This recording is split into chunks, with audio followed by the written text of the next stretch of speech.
Let's talk about COVID. There were no live shows. Yeah, it was pretty gnarly. Did you go, oh my goodness, my career is over? But we did do some shows. I mean, we helped produce all the Chappelle shows in the cornfields that he did in Ohio. And you and Chappelle drove, not in a tour bus. Right.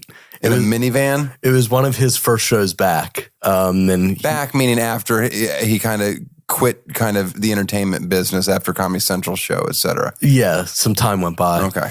And then he decided he wanted to play the Fillmore in Detroit. Very cool theater.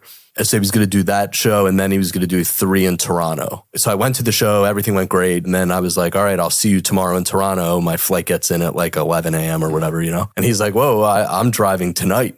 So I thought, you know, you're coming with me. And I'm like, this is kind of crazy. So at like 1:30 in the morning, 2 in the morning, we literally get into his minivan and he drives 4 Was it nice? Was it a nice minivan? It was all right. Yeah. Like leather seats, town and country? What was I think it? So, yeah. Okay. 4.5, 5 hour drive to Toronto.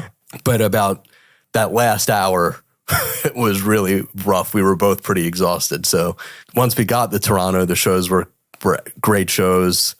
Kind of the funny story that happened to that. In Toronto, you're not allowed to smoke in the venues. And Dave smokes on stage, as many people know. And the venue was like, you can't smoke on stage. The general manager of the venue told me that. And I kind of was like, well, you have these sold out shows with Dave Chappelle, so you're just going to have to deal with it. And he didn't like that too much and was like, no, I don't think you understand. It's like provincial law here. Like, you know, the equivalent of the health department could come in, shut the show down, fine you as the promoter.